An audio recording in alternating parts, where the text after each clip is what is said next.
What's up, guys? Jeff Cavalier, ATHLEAN-X.com. So today we're going to talk all about beginners, and that means, welcome, Jesse.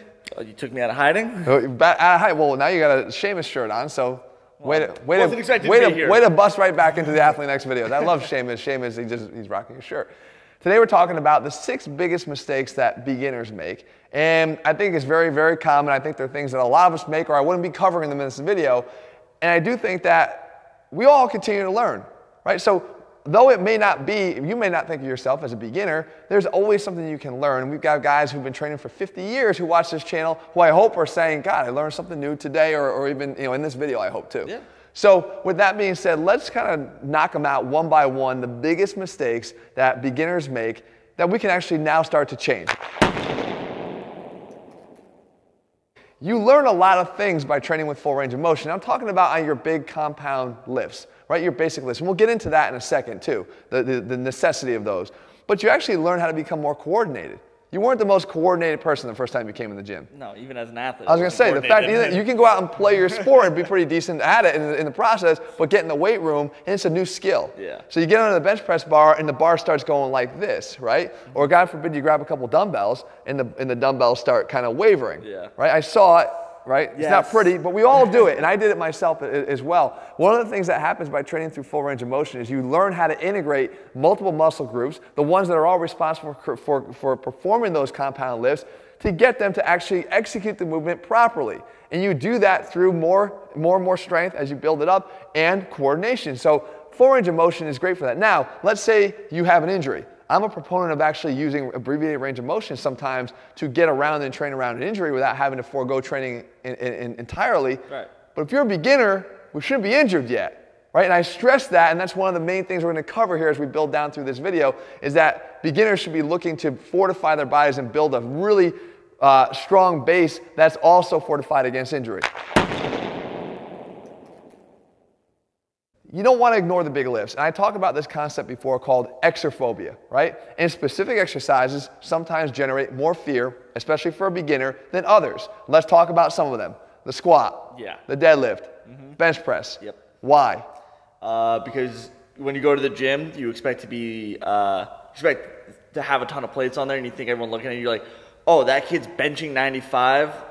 That's a reality in terms of being self-conscious. Yeah. But I can tell you from a physiological standpoint, you get the most weight on the bar during those exercises, which is why we need to do them, because they build that foundation. I've stressed here many, many times before, the foundation of your strength training and building should be around those exercises because they're compound movements that utilize multiple joints, multiple muscle groups that are all contributing to the overall strength of the lift, meaning they have the highest capacity for being loaded. So that's great, but due to your fear and some of the other guys that are watching this, I know the reality of it, guys. Even when I was in college, I used to have fear of going to the weight room and attacking any of the big compound lifts because the guys around me were using a lot more weight than I was. And you don't want to look substandard, or you don't want to look insufficient when it comes to those lifts. So a lot of times you might think, oh, I'm just going to skip them all together. That's a big, big, big mistake. What you want to do is you want to make sure you're doing those exercises and you load them up properly with weight that you can handle. And that leads us to error number 3. Using weights that you cannot command. Yeah. Right. Have you done that? Yes. Really? Yeah, I've seen them do it, guys. Using weights that you cannot command. The issue with this is it's not a race for a certain number, guys. I know we have strength standards and people like to apply them, but it's not a race to achieve a certain number at the expense of building foundational strength and what I call true strength, because you can compensate your ass all the way to the end of the day where you build up a number, but you're compensating in doing so. Yeah. And I can tell you this, when this kid came to me, can we recreate at least a little bit of what you look like posturally when you came to me? That's not even half as bad as what it actually was. Jesse was actually kind of a mess, right? Yeah. He was a mess. Putting him under a bar in that condition is an irresponsible coach. You wouldn't do that to somebody like that because his skeletal frame couldn't even handle the weight that I was trying to apply to his body. And it could be a low-level weight. What he had to do first and foremost was learn how to retrain his body to be better equipped to handle anything, let alone excessive weights. Yeah. So what you have to do is you build that base. We spent some time on trying to correct you, and again, it's worked pretty good. You have made a dramatic change in terms of how your posture is. I like to think so. Yeah, you have, and you've actually added some significant muscle on top of that too. Yep. But if I had let you jump in and just start piling weights on top of that, while I may see those numbers go up and you might see those numbers go up yourself, realize that it's going to come back and bite you. Every single time it's going to come back and bite you because you built up a whole hell of a lot of this compensation and compensatory strength along the way that's belying what your true strength is. So utilize the weights that you can command and take away some of that fear in terms of attacking those big lifts because you know they're necessary. Now, we've also covered this topic, and this is the fourth big mistake, and that is relying solely on the big lifts. You cannot rely solely on the big lifts for many, many, many, many, many reasons, guys. And as somebody that trains athletes and actually is out there training athletes, I will tell you this.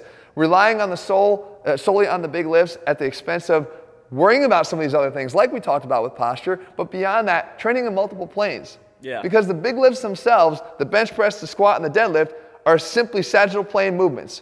And if you want to be effective as a human being, not just an athlete, you better be able to learn how to move in the frontal plane, which is side to side, and move in the transverse plane too, because we do that all the time. And for you as an athlete, of course, it's incredibly, incredibly important to do that. Yeah, it's on the lacrosse field. I'm not running. I'm not in one spot. I'm moving side to side, forward and back, and pivoting all the time. So and allowing ourselves to incorporate accessory lifts, just as Casey Mitchell was in here and told us how the bulk of his training relies on hitting the accessory lifts multiple times throughout the week, and then hitting his big compound lifts at a lesser frequency than the accessories. Yeah. We do the same thing as well. Guys, you incorporate your accessory lifts, and you train in these different planes. And the thing about it is, let's say we're talking about training legs, and you incorporate lunging.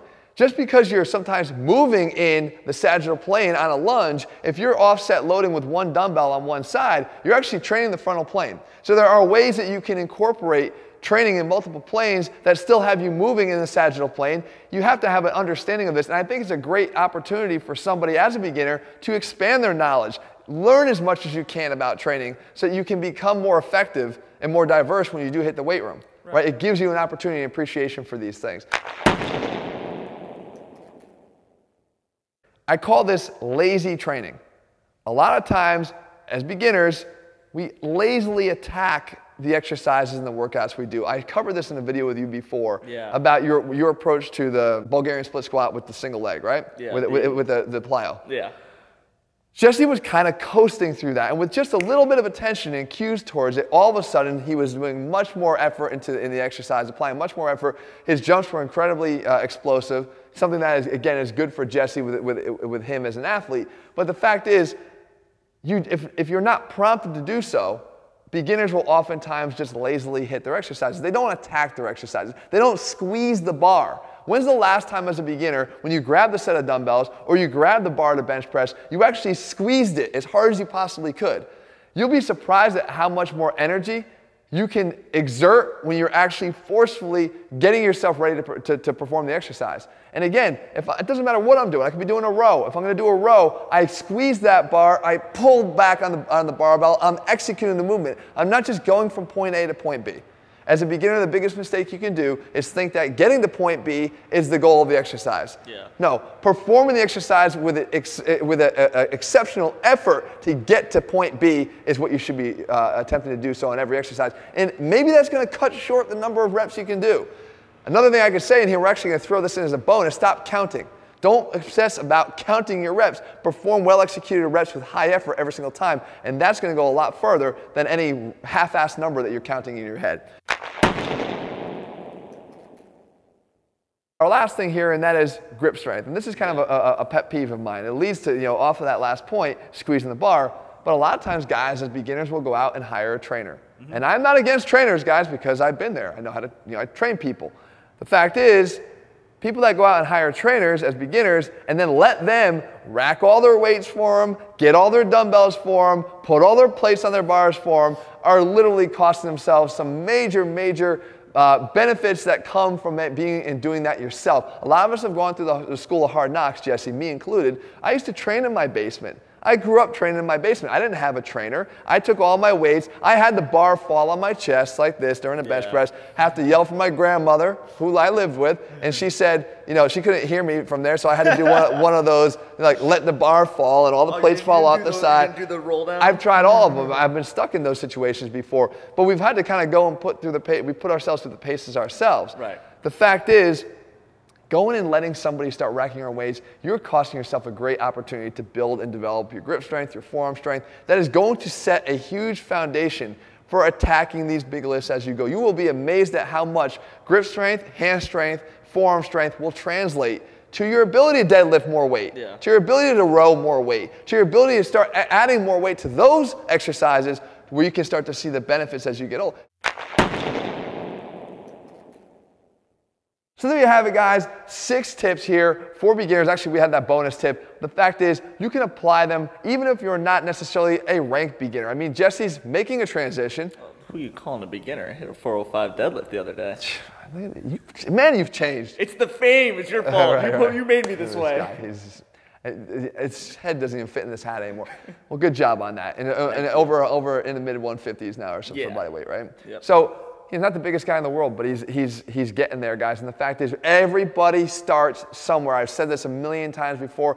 I started somewhere. Jesse started somewhere. Even the biggest, strongest guys in the world have started somewhere. The key is that you start, and the key is that you continue. Guys, I hope this channel as an entirety is an inspiration for you to do both of those things. Start if you haven't already. Continue if you are already doing so. And continue to learn, because that's what it's all about. If you're looking for a program that lays it all out step by step, the ATHLEAN-X training programs are all available over at ATHLEAN-X.com. In the meantime, if you found this video helpful, leave your comments and thumbs up below. If you're glad that Jesse's out of hiding, leave him a couple comments and a little bit of love too. In the meantime, we'll be back here again in just a couple days. See you. Bye-bye.